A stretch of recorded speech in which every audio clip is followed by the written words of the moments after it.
Hi ಎಲ್ಲರಿಗೂ ನಮಸ್ಕಾರ. Welcome back to our YouTube channel. ಇವತ್ತಿನ ಒಂದು ಕ್ಲಾಸ್ ಅಲ್ಲಿ ನಾವು EVS ಗೆ ಸಂಬಂಧಪಟ್ಟಂತೆ ಜೀವಶಾಸ್ತ್ರದ ಬಗ್ಗೆ ನಾವು ಇವಾಗ ನೋಡ್ತಾ ಇದ್ದೀವಿ. ಅದರಲ್ಲಿ ಮೊದಲನೇದಾಗಿ ಆಹಾರ ಮತ್ತು ಪೋಷಕಾಂಶಕ್ಕೆ ಸಂಬಂಧಿಸಿದಂತಹ ಕಲಿಕಾಂಶಗಳು ಯಾವ್ಯಾವು ಅಂತ ನೋಡ್ತಾ ಹೋಗೋಣ. ಮೊದಲನೇದಾಗಿ ನಾವು ಅದರಲ್ಲಿ ಏನ್ ನೋಡ್ತೀವಿ, ಬೃಹತ್ ಪೋಷಕಾಂಶಗಳು ಮತ್ತೆ ಸೂಕ್ಷ್ಮ ಪೋಷಕಾಂಶಗಳು ಅಂತ ಹೇಳಿ ನಾವು ನೋಡ್ತಾ ಹೋಗ್ತೀವಿ. ಆಹಾರ ಮತ್ತು ಪೋಷಕಾಂಶ ಅನ್ನುವಂಥದ್ದು ಒಬ್ಬ ಜೀವಿಗೆ ಏನು ಬಹಳ ಮುಖ್ಯವಾದಂತಹ ಒಂದು ಅಂಶಗಳು. ಅದರಲ್ಲಿ ನಾವು ಬೃಹತ್ ಪೋಷಕಾಂಶಗಳು ಅಂತ ಬಂದಾಗ ದೇಹಕ್ಕೆ ಅವು ಹೆಚ್ಚಿನ ಪ್ರಮಾಣದಲ್ಲಿ ಬೇಕಾಗಿರುವಂತದ್ದಾಗಿರುತ್ತೆ. ಉದಾಹರಣೆಗೆ ಕಾರ್ಬೋಹೈಡ್ರೇಟ್ಸ್ ಆಗಿರ್ಬೋದು, ಲಿಪಿಡ್ಸ್ ಆಗಿರ್ಬೋದು, ಪ್ರೋಟೀನ್ಸ್ ಆಗಿರ್ಬೋದು. ಓಕೆ, ಇವೆಲ್ಲವೂ ಕೂಡ ಬೃಹತ್ ಪೋಷಕಾಂಶಗಳು ಅಂತ ಹೇಳಿ ನಾವು ಕನ್ಸಿಡರ್ ಮಾಡ್ತೀವಿ. ಇನ್ನು ಸೂಕ್ಷ್ಮ ಪೋಷಕಾಂಶಗಳು ಅಂತ ಹೇಳಿದಾಗ ಅವು ನಮ್ಗೆ ಕಡಿಮೆ ಪ್ರಮಾಣದಲ್ಲಿ ಬೇಕಾದಂತಹ ಪೋಷಕಾಂಶಗಳು. ಎಕ್ಸಾಂಪಲ್ ವೈಟಮಿನ್ಸ್, ಖನಿಜಗಳು, ಇವೆಲ್ಲವು. ಆಯ್ತಾ? ಪೋಷಕಾಂಶಗಳನ್ನ ಅವುಗಳ ಕಾರ್ಯದ ಆಧಾರದ ಮೇಲೆ ನಾವು 3 ಗುಂಪುಗಳನ್ನಾಗಿ ಮಾಡ್ತೇವೆ. ಮೊದಲನೇದು ಶಕ್ತಿ ಉತ್ಪಾದಕಗಳು, ಎರಡನೇದು ದೇಹ ನಿರ್ಮಾಣ ಕಾರಕಗಳು, ಮೂರನೇದು ದೇಹ ನಿಯಂತ್ರಕಗಳು ಅಂತ ಹೇಳಿ. ಶಕ್ತಿ ಉತ್ಪಾದಕಗಳಲ್ಲಿ ನಾವು ಕಾರ್ಬೋಹೈಡ್ರೇಟ್ಸ್ ಮತ್ತೆ ಲಿಪಿಡ್ಸ್ ಇವುಗಳನ್ನ ನಾವು ಉದಾಹರಣೆಯಾಗಿ ತಗೋತೀವಿ. ಆಮೇಲೆ ದೇಹ ನಿರ್ಮಾಣ ಕಾರಕಗಳಲ್ಲಿ ಪ್ರೋಟೀನ್ಸ್ ಮತ್ತೆ ನೀರು ಇವು ಬಹು ಮುಖ್ಯವಾದ ಪಾತ್ರವನ್ನ ನಿರ್ವಹಿಸ್ತವೆ. ಇನ್ನು ದೇಹ ನಿಯಂತ್ರಕಗಳು ಅಂತ ಬಂದಾಗ ವಿಟಮಿನ್ಸ್ ಮತ್ತೆ ಖನಿಜಗಳು ಏನಿದಾವೆ ಇವು ನಿಯಂತ್ರಕಗಳಾಗಿ ಕೆಲಸವನ್ನ ನಿರ್ವಹಿಸ್ತವೆ. ಈಗ ಅದರಲ್ಲಿ ಮೊದಲನೇದಾಗಿ ನೋಡಿ, ನಾವ್ ಇದರಲ್ಲಿ ಒಂದೊಂದಾಗಿ ನೋಡ್ತಾ ಹೋಗೋಣ. ಮೊದಲನೇದು ಕಾರ್ಬೋಹೈಡ್ರೇಟ್ಗಳು. ಕಾರ್ಬೋಹೈಡ್ರೇಟ್ಗಳು ಅಂತ ಬಂದಾಗ ಕಾರ್ಬೋಹೈಡ್ರೇಟ್ ಅಂದ್ರೆ ಕಾರ್ಬನ್, ಹೈಡ್ರೋಜನ್ ಮತ್ತೆ ಆಕ್ಸಿಜನ್ ಇವುಗಳಿಂದ ಕಾರ್ಬೋಹೈಡ್ರೇಟ್ಗಳು ಆಗಿರುತ್ತೆ. ಆಯ್ತಾ? ಅದರಲ್ಲಿ ಮೋನೋಸ್ಯಾಕರೈಡ್ ಮತ್ತೆ ಡೈಸ್ಯಾಕರೈಡ್ ಮತ್ತೆ ಪಾಲಿಸ್ಯಾಕರೈಡ್ ಅಂತ ಹೇಳಿ ನಾವು ಮತ್ತೆ 3 ರೀತಿಯಾಗಿ ನಾವು ನೋಡ್ತಾ ಹೋಗ್ತೀವಿ. ಆಯ್ತಾ? ಮೋನೋಸ್ಯಾಕರೈಡ್ ಅಂತ ಬಂದಾಗ ಅದಕ್ಕೆ ನಾವು ಉದಾಹರಣೆ ಗ್ಲೂಕೋಸ್, ಫ್ರುಕ್ಟೋಸ್, ಗೆಲಾಕ್ಟೋಸ್ ಇವೆಲ್ಲವೂ ಕೂಡ ಮೋನೋಸ್ಯಾಕರೈಡ್ ಗೆ ಉದಾಹರಣೆ. ಆದ್ರೆ ಡೈಸ್ಯಾಕರೈಡ್ ಗೆ ಸುಕ್ರೋಸ್ ಮತ್ತೆ ಲ್ಯಾಕ್ಟೋಸ್ ಉದಾಹರಣೆ ಅಂತ ನಾವು ನೋಡ್ತೀವಿ. ಇನ್ನು ಪಾಲಿಸ್ಯಾಕರೈಡ್ ಗೆ ಉದಾಹರಣೆ ಬಂದು ಸ್ಟಾರ್ಚ್ ಮತ್ತೆ ಗ್ಲೈಕೋಜನ್ ಆಗಿರುತ್ತೆ. ಇವುಗಳನ್ನ ಅಂದ್ರೆ ಇವಾಗ ಕಾರ್ಬೋಹೈಡ್ರೇಟ್ ನ ಪರೀಕ್ಷೆ ಅಂತಾನೆ ಕರಿತೀವಿ. ಅಂದ್ರೆ presence or absence of carbohydrates ನ ನಾವ್ ಯಾವ ರೀತಿ ಕಂಡು ಹಿಡಿತೀವಿ ಅಂತ ಹೇಳಿದ್ರೆ ಕೆಲವೊಂದು ಅದರದ್ದೇ ಆದ ಪರೀಕ್ಷೆ ಇರುತ್ತೆ. ಇದು ನೋಡಿ, ಅದಕ್ಕೆ ನಾವು ಪಿಷ್ಟ ಪರೀಕ್ಷೆ ಅಂತ ಹೇಳ್ತೀವಿ. ಇದು ವೆರಿ ಇಂಪಾರ್ಟೆಂಟ್ ಇದ್ರಲ್ಲಿ. ಆಯ್ತಾ? ಆಹಾರಕ್ಕೆ ಅಯೋಡಿನ್ ಸೇರಿದಾಗ ನೋಡಿ, ಪಿಷ್ಟ ಪರೀಕ್ಷೆ ಏನಿದೆಯಲ್ಲ, ಆಹಾರಕ್ಕೆ ಯಾವಾಗ ಅಯೋಡಿನ್ ಸೇರುತ್ತೆ ಅಂದ್ರೆ ಇವಾಗ ನಾವು ಯಾವ್ದನ್ನ ಟೆಸ್ಟ್ ಮಾಡ್ಬೇಕು, ಅದ್ರೊಳಗಡೆ ಕಾರ್ಬೋಹೈಡ್ರೇಟ್ ಇದೆಯೋ ಇಲ್ವೋ ಅಂತ ನಾವು ಟೆಸ್ಟ್ ಮಾಡ್ಬೇಕು ಅಂತ ಹೇಳಿದ್ರೆ ಒಂದು ಟೆಸ್ಟ್ ಟ್ಯೂಬ್, ಓಕೆ, ಒಂದು ಟೆಸ್ಟ್ ಟ್ಯೂಬ್ ಅನ್ನ ತಗೊಂಡು ನಾವು ಅದ್ರೊಳಗಡೆ ಆಹಾರನ ಹಾಕ್ಬಿಟ್ಟು ಅದ್ರ ಒಳಗಡೆ ನಾವು ಅಯೋಡಿನ್ ಅನ್ನ ಹಾಕಿದಾಗ ಅದರಲ್ಲಿ ಏನಾದ್ರೂ ನೀಲಿ ಬಣ್ಣ ಉಂಟಾದ್ರೆ ಅಲ್ಲಿ ಪಿಷ್ಟ ಇದೆ ಅನ್ನುವಂಥದ್ದನ್ನು ನಾವು presence of their is a presence of carbohydrate ಇದೆ ಅಂತ. ಕಾರ್ಬೋಹೈಡ್ರೇಟ್ ಕೊರತೆಯಿಂದ ಬರುವ ತೊಂದರೆ ಏನಾಗುತ್ತೆ ಅಂತ ಹೇಳಿದ್ರೆ ಮೆರಾಸ್ಮಸ್ ಅಂತ ಹೇಳಿ ಕರಿತೀವಿ. ಆಯ್ತಾ? ಈಗ ಕಾರ್ಬೋಹೈಡ್ರೇಟ್ ಆಯ್ತು. ಇವಾಗ ಲಿಪಿಡ್ಸ್ ಅನ್ನತ್ತ ನೋಡೋದಾದ್ರೆ ಇದು ಕೂಡ ದೇಹಕ್ಕೆ ಶಕ್ತಿಯ ಮತ್ತೊಂದು ಆಕಾರ ಅಂತ ಹೇಳ್ತೀವಿ. ಕಾರ್ಬನ್, ಹೈಡ್ರೋಜನ್, ಆಕ್ಸಿಜನ್ ಇವುಗಳಿಂದ ಕೂಡ ಇದು ಮಾಡಲ್ಪಟ್ಟಿದೆ. ಇದನ್ನ ಲೀಪೇಸ್ ಕಿಣ್ವದಿಂದ ವಿಭಜಿಸಿದಾಗ ನೋಡಿ, ಲೀಪೇಸ್ ಕಿಣ್ವದಿಂದ ವಿಭಜಿಸಿದಾಗ ಕೊಬ್ಬಿನಾಮ್ಲ ಮತ್ತು ಗ್ಲಿಸರಾಲ್ ಆಗಿ ಇದು ಕನ್ವರ್ಟ್ ಆಗುತ್ತೆ. This is very important. ಆಯ್ತಾ? ಇದ್ರ ಕೊರತೆಯಿಂದ ಇವಾಗ ನಮ್ಗೆ ದೇಹಕ್ಕೆ ಲಿಪಿಡ್ಸೇ ಇಲ್ಲಪ್ಪ ಅಂತ ಹೇಳಿದಾಗ ಅದರ ಕೊರತೆಯಿಂದ ನಮ್ಗೆ ಏನಾಗುತ್ತೆ, ಕೆಲವೊಂದು ಚರ್ಮದ ತೊಂದರೆಗಳು ನಮಗೆ ಉಂಟಾಗ್ತವೆ. ಆಯ್ತಾ? ಈಗ ಪ್ರೋಟೀನ್ಸ್ ಅಂತ ಬಂದಾಗ ಇದು ದೇಹ ನಿರ್ಮಾಣಕಾರಕ ಅಂತ ನಾವು ಹೇಳ್ತೀವಿ. ಆಯ್ತಾ? ಬಾಡಿ ಬಿಲ್ಡಿಂಗ್ ಪ್ರೋಟೀನ್ಸ್ ಅಂತ ಹೇಳ್ತೀವಿ. Okay, carbon, hydrogen, oxygen, nitrogen and sulphur ಗಳಿಂದ ಇದು ಮಾಡಲ್ಪಟ್ಟಿರುತ್ತೆ.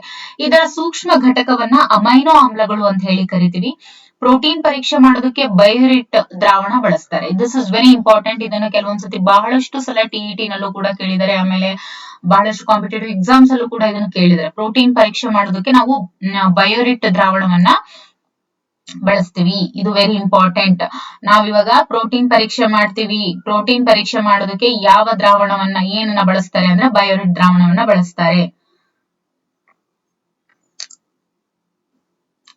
ಪ್ರೋಟೀನ್ಗಳ ವಿಧಗಳು ಲಿಪೋಪ್ರೋಟೀನ್, ಗ್ಲೈಕೋಪ್ರೋಟೀನ್, ಕ್ರೋಮೋಪ್ರೋಟೀನ್ ಅಂತ ಹೇಳಿ ನೋಡ್ತೀವಿ. ಪ್ರೋಟೀನ್ ಕೊರತೆ ಇಂದ ಬರುವಂತಹ ತೊಂದರೆ ಯಾವುದು ಅಂತ ಹೇಳಿದ್ರೆ ದಟ್ ಇಸ್ ಕ್ವಾಶಿಯೋರ್ಕರ್. ಆಯ್ತಾ. ಇದು ಕೂಡ ವೆರಿ ಇಂಪಾರ್ಟೆಂಟ್, ಇದನ್ನು ಕೂಡ ಬಹಳಷ್ಟು ಬಾರಿ ಕೇಳಿದ್ದಾರೆ. ಇನ್ನು ಪೋಷಕಾಂಶಗಳನ್ನ ಅವುಗಳ ಕಾರ್ಯದ ಆಧಾರದ ಮೇಲೆ ನಾವು 3 ಗುಂಪುಗಳನ್ನಾಗಿ ಮಾಡ್ತೀವಿ. ಶಕ್ತಿ ಉತ್ಪಾದಕಗಳು, ದೇಹ ನಿರ್ಮಾಣಕಾರಕಗಳು ಮತ್ತೆ ದೇಹ ನಿಯಂತ್ರಕಗಳು ಅಂತ ಹೇಳಿ. ಶಕ್ತಿ ಉತ್ಪಾದಕಗಳು ಅಂತ ಬಂದಾಗ ಕಾರ್ಬೋಹೈಡ್ರೇಟ್ಸ್ ಮತ್ತೆ ಲಿಪಿಡ್ಸ್, ದೇಹ ನಿರ್ಮಾಣಕಾರಕಗಳು ಬಂದಾಗ ಪ್ರೋಟೀನ್ಸ್ ಮತ್ತೆ ನೀರು, ದೇಹ ನಿಯಂತ್ರಕಗಳು ಅಂತ ಹೇಳಿ ವಿಟಮಿನ್ಸ್ ಮತ್ತೆ ಖನಿಜಗಳು ಅಂತ ಹೇಳ್ತೀವಿ. ಈಗ ವೆರಿ ಇಂಪಾರ್ಟೆಂಟ್ ಅನದರ್ ಒನ್ ಯಾವುದು ಅಂತ ಹೇಳಿದ್ರೆ ವಿಟಮಿನ್ಸ್. ನೋಡಿ, ಇವು ದೇಹ ನಿಯಂತ್ರಕಗಳು ಅಂತ ಹೇಳ್ತೀವಿ. ಇವುಗಳಲ್ಲಿ 2 ವಿಧ, ಒಂದು ನೀರಿನಲ್ಲಿ ಕರಗುವ ವಿಟಮಿನ್ಸ್ ಮತ್ತೆ ನೀರಿನಲ್ಲಿ ಕರಗದೆ ಅಂದ್ರೆ ವಾಟರ್ ಸಾಲ್ಯುಬಲ್ ವಿಟಮಿನ್ಸ್ ಮತ್ತೆ ಫ್ಯಾಟ್ ಸಾಲ್ಯುಬಲ್ ವಿಟಮಿನ್ಸ್ ಅಂತ ಹೇಳಿ ನಾವು 2 ರೀತಿ ನೋಡ್ತೀವಿ ಅಲ್ವಾ. ಅದರಲ್ಲಿ ನೋಡಿ, ಈಗ ನೀರಿನಲ್ಲಿ ಕರಗುವ ವಿಟಮಿನ್ ಯಾವುದು? Vitamin B1. ಇದು ವೆರಿ ವೆರಿ ವೆರಿ ಇಂಪಾರ್ಟೆಂಟ್. ಇದನ್ನ ನೀವು ತುಂಬಾ ಚೆನ್ನಾಗಿ ಪಾಯಿಂಟ್ ಮಾಡಿ ಇಟ್ಕೋಬೇಕು. ನೋಡಿ, ನೀರಿನಲ್ಲಿ ಕರಗುವ ವಿಟಮಿನ್ ಯಾವುದು? Vitamin B1. ಇದನ್ನ ಥಯಾಮಿನ್ ಅಂತ ಕರಿತೀವಿ. ವಿಟಮಿನ್ B1 ನ ಸೈಂಟಿಫಿಕ್ ನೇಮ್ ಏನು ಅಂತ ಹೇಳಿದ್ರೆ ಅದನ್ನ ಅಂದ್ರೆ chemical name. Okay, vitamin B1 ನ ಕೆಮಿಕಲಿ ಏನಂತ ಕರೀತಾರೆ ಅಂತ ಹೇಳಿದ್ರೆ ಥಯಾಮಿನ್ ಅಂತ ಕರೀತಾರೆ. ಇಫ್ ಸಪೋಸ್ B1 ಏನಾದ್ರೂ ಇದ್ರ ಕೊರತೆ ಇತ್ತು ಅಂತ ಹೇಳಿದ್ರೆ ಬೆರಿ ಬೆರಿ ಉಂಟಾಗುತ್ತೆ. ವಿಟಮಿನ್ B2 ಇದನ್ನ ರೈಬೋಫ್ಲೇವಿನ್ ಅಂತ ಕರೀತಾರೆ. ಓಕೆ, ವಿಟಮಿನ್ B2 ನ ಕೆಮಿಕಲ್ ನೇಮ್ ಏನು ಅಂತ ಹೇಳಿದ್ರೆ ರಿಬೋಫ್ಲೇವಿನ್. ಇದು ನೆನಪಲ್ಲಿ ಇರಬೇಕು. ಇದ್ರ ಕೊರತೆಯಿಂದ ಬರುವಂತಹ ತೊಂದರೆ ಯಾವುದು? ಡರ್ಮಟೈಟಿಸ್. ಓಕೆ, ಅದಾದ್ಮೇಲೆ B3 ಬಂದು ನಯಾಸಿನ್. ಇದು ವೆರಿ ಇಂಪಾರ್ಟೆಂಟ್. B3 ಬಂದು ನಯಾಸಿನ್. ಓಕೆ, ಇದ್ರ ಕೊರತೆಯಿಂದ ಬರುವಂತಹ ತೊಂದರೆ ಪೆಲಾಗ್ರಾ. ನಯಾಸಿನ್ ಇಂದ ಬರುವಂತಹ ತೊಂದರೆ ಪೆಲಾಗ್ರಾ. B5 ಬಂದು ಪ್ಯಾಂಥೋಥೆನಿಕ್ ಆಮ್ಲ ಅಂತ ಹೇಳಿ. Okay, vitamin B6 pyridoxine. Okay, ಆಮೇಲೆ B7 ಬಯೋಟಿನ್. B9 ಫೋಲಿಕ್ ಆಮ್ಲ. ಫೋಲಿಕ್ ಆಮ್ಲ ಕೊರತೆಯಿಂದ ಬರುವಂತಹ ತೊಂದರೆ ಯಾವುದು ಅಂತ ಹೇಳಿದ್ರೆ ದಟ್ ಇಸ್ ಅನೆಮಿಯಾ. ಯಾಕಂದ್ರೆ ಫೋಲಿಕ್ ಆಸಿಡ್ ಏನಿದೆ ಅದು ರಕ್ತಕ್ಕೆ ಸಂಬಂಧಪಟ್ಟಿರೋದು. ಸೊ ಹಾಗಾಗಿ ರಕ್ತ ಇಲ್ಲಾಂದ್ರೆ ಈಸ್ ಅನೆಮಿಕ್ ಅಂತ ಹೇಳ್ತಾರೆ. ಸೊ ಹಾಗಾಗಿ ಈ ರೀತಿ ನೆನ್ಪಿಟ್ಕೋಬೇಕು. ಫೋಲಿಕ್ ಆಮ್ಲ ಇದ್ರ ಕೊರತೆಯಿಂದ ಬರುವಂತಹ ತೊಂದರೆ ಅನೆಮಿಯಾ. ಇನ್ನು B12 ಬಂದು ಕೊಬಾಲಮೈನ್. ಓಕೆ, B12 ಬಂದು ಕೊಬಾಲಮೈನ್. ಇನ್ನು ವಿಟಮಿನ್ ಸಿ ಬಂದು ಆಸ್ಕಾರ್ಬಿಕ್ ಆಮ್ಲ. ಇದರ ಕೊರತೆಯಿಂದ ಬರುವಂತಹ ತೊಂದರೆ ಯಾವುದು ಅಂತ ಹೇಳಿದ್ರೆ ಸ್ಕರ್ವಿ. ಇವು ಏನಿದಾವೆ ವೆರಿ ವೆರಿ ವೆರಿ ಇಂಪಾರ್ಟೆಂಟ್.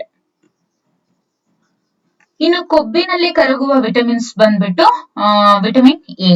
ಅಂದ್ರೆ ಇಲ್ಲಿವರೆಗೂ ಏನ್ ನೋಡಿದ್ವಿ, ವಿಟಮಿನ್ ಬಿ ಏನೆಲ್ಲ ನೋಡಿದ್ವಲ್ಲ ಅವೆಲ್ಲವೂ ಕೂಡ ನೀರಿನಲ್ಲಿ ಕರಗುವ ವಿಟಮಿನ್ಗಳು. ಇದು ಕೊಬ್ಬಿನಲ್ಲಿ ಕರಗುವ ವಿಟಮಿನ್ಗಳು ಬಂದು ವಿಟಮಿನ್ ಎ, ADEK ಅಂತಾನೆ ನಾವು ಕರಿತೀವಿ.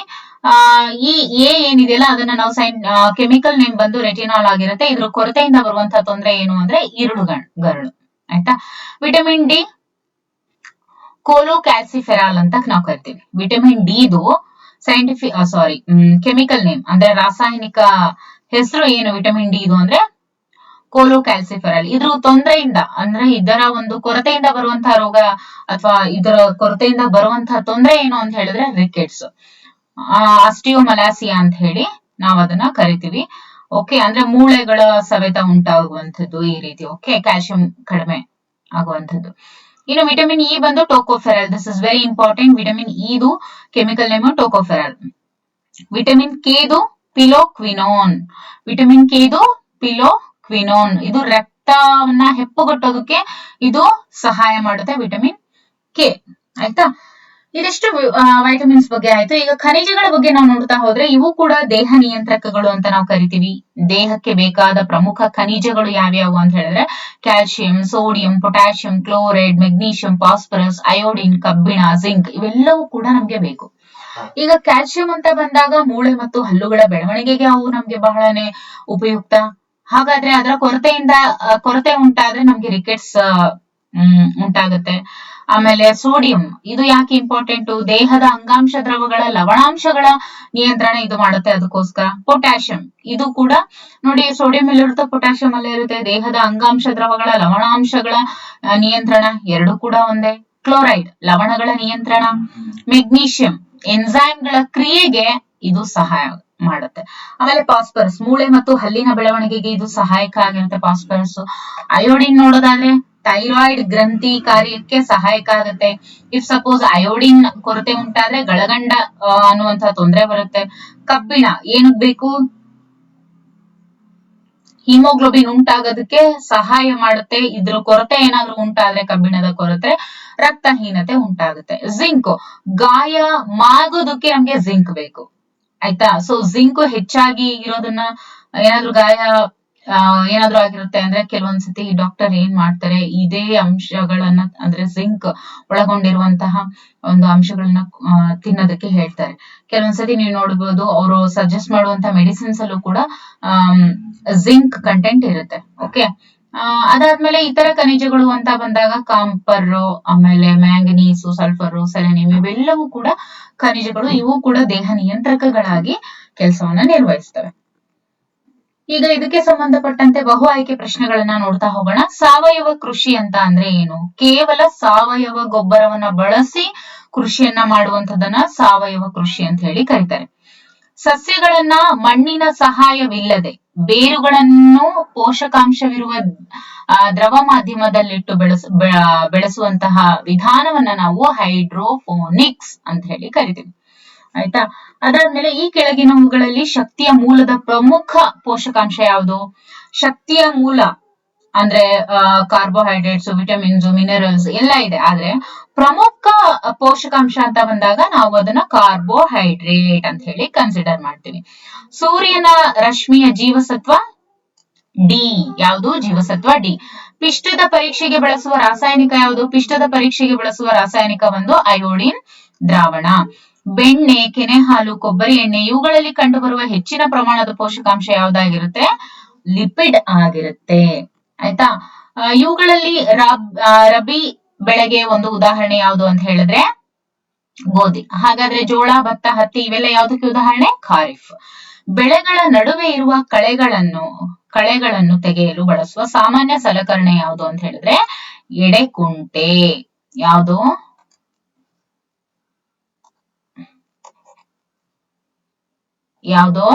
ಎಡೆಕುಂಟೆ.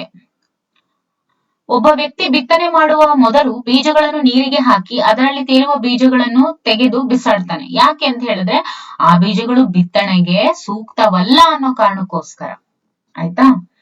ಇದಾದ ನಂತರ ಮಣ್ಣನ್ನ ಉಳುಮೆ ಮಾಡಿ ಸಮತಟ್ಟು ಮಾಡುವುದರಿಂದಾಗುವ ಅನುಕೂಲ ಏನು?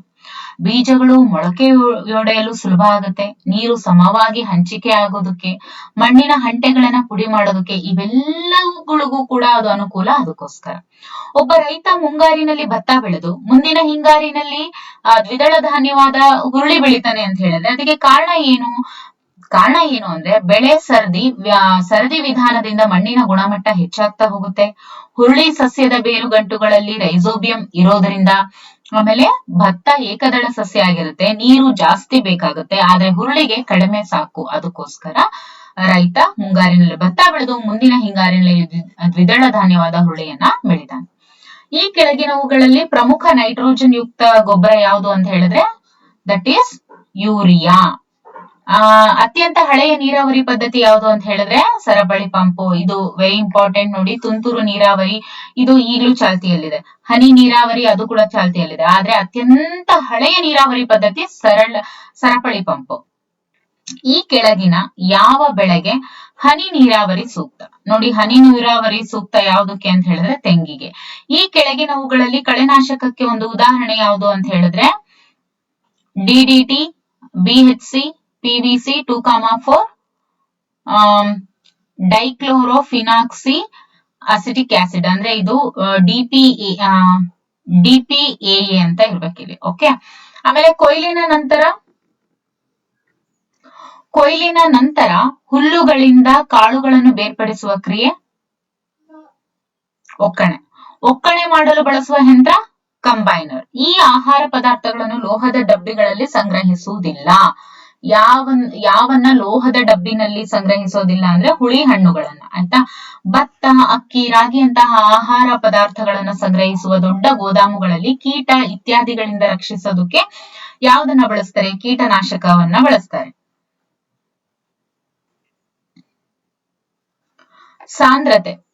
ಸಾಂದ್ರತೆಯ ಆಧಾರದ ಮೇಲೆ ಒಕ್ಕಣೆ ಮಾಡುವ ವಿಧಾನ ಯಾವುದು ಅಂತ ಹೇಳಿದ್ರೆ ದಟ್ ಇಸ್ ತೂರುವುದು ಅಂತ ಕರಿತೀವಿ. ಇವುಗಳಲ್ಲಿ ಯಾವುದು ಸಾವಯವ ಗೊಬ್ಬರ ಅಲ್ಲ? ಯೂರಿಯಾ ಸಾವಯವ ಗೊಬ್ಬರ ಅಲ್ಲ. ಯಾಕೆ ಅಂದ್ರೆ ಅದು ಕೆಮಿಕಲ್ ಫರ್ಟಿಲೈಸರ್. ಈ ಕೆಳಗಿನವುಗಳಲ್ಲಿ ಯಾವುದು ಏಕದಳ ಸಸ್ಯ ಅಲ್ಲ? ಸಾಸಿವೆ ಅನ್ನುವಂಥದ್ದು ಇದೆಯಲ್ಲ, ಇದು ಏಕದಳ ಸಸ್ಯ ಅಲ್ಲ. ಮಣ್ಣನ್ನ ಹದಗೊಳಿಸಲು ಬಳಸುವ ಸಾಂಪ್ರದಾಯಿಕ ಸಾಧನ ಯಾವುದು? ನೇಗಿಲು. ಕರಾವಳಿ ಪ್ರದೇಶದಲ್ಲಿ ವಾಸಿಸುವ ಹೆಚ್ಚು ಜನರು ತಮ್ಮ ಆಹಾರದ ಪ್ರಮುಖ ಭಾಗವಾಗಿ ಇದನ್ನ ಬಳಸ್ತಾರೆ. ಯಾವುದನ್ನ ನೋಡಿದ ಕೂಡ್ಲೆ ಹೇಳ್ತೀರಾ? ಮೀನನ್ನ. ಖಾರಿಫ್ ಬೆಳೆಗಳನ್ನ ಸಾಮಾನ್ಯವಾಗಿ ಈ ಸಮಯದಲ್ಲಿ ಬಿತ್ತನೆ ಮಾಡ್ತಾರೆ. ಖಾರಿಫ್ ಬೆಳೆಗಳನ್ನ ಯಾವಾಗ್ಲೂ ಮಳೆಗಾಲದಲ್ಲಿ ಬಿತ್ತನೆ ಮಾಡ್ತಾರೆ. ಗಳಗಂಡ ರೋಗ ಈ ಖನಿಜದ ಕೊರತೆಯಿಂದ ಬರುತ್ತದೆ. ಯಾವುದು? ಅಯೋಡಿನ್. ಇವುಗಳಲ್ಲಿ ದೇಹ ನಿಯಂತ್ರಕ ಪೋಷಕಾಂಶ ಯಾವುದು? ನೋಡಿ, ದೇಹ ನಿಯಂತ್ರಕಗಳಾಗಿ ಕೆಲಸ ಮಾಡ್ತವೆ ಅಂತ ಹೇಳಿದ್ವಿ. ಯಾವುವು? ಖನಿಜಗಳು. ಇನ್ನು ರೈತನೊಬ್ಬ ತಾನು ಬೆಳೆದ ಸಸ್ಯಗಳ ಎಲೆಗಳ ಬಣ್ಣ ಹಳದಿ ಬಣ್ಣಕ್ಕೆ ತಿರುಗುವುದನ್ನ ಗಮನಿಸ್ತ. ಹಾಗಾದ್ರೆ ಈ ಬದಲಾವಣೆಗೆ ಕಾರಣವಾದ ಪೋಷಕಾಂಶದ ಕೊರತೆ ಯಾವುದು? ರಂಜಕ. ಆಯ್ತಾ? ಬಿ ವಿಟಮಿನ್ ಕೊರತೆಯಿಂದ ಉಂಟಾಗುವ ತೊಂದರೆ ಯಾವುದು? ಬೆರಿ ಬೆರಿ ಉಂಟಾಗತ್ತೆ. ದೇಹಕ್ಕೆ ಅಗತ್ಯವಾಗಿ ಬೇಕಾದ, ಆದರೆ ದೇಹಕ್ಕೆ ಯಾವುದೇ ಶಕ್ತಿ ನೀಡದ ಆಹಾರದಲ್ಲಿ ಇರಬೇಕಾದಂತ ಅಂಶ ಯಾವುದು ಅಂದ್ರೆ ನಾರು ಪದಾರ್ಥ. ಓಕೆ, ಇದಿಷ್ಟು ಇದ್ರ ಬಗ್ಗೆ ಆಗಿತ್ತು. ನಾವು ಮುಂದಿನ ಒಂದು ಅಂದ್ರೆ ಇದಕ್ಕೆ ಸಂಬಂಧಪಟ್ಟಂತ ಮುಂದಿನ ವಿಡಿಯೋ ಜೀವಕ್ರಿಯೆಗಳು ಮತ್ತೆ ಅವುಗಳ ಪೋಷಣೆಯನ್ನ ನೋಡೋಣ.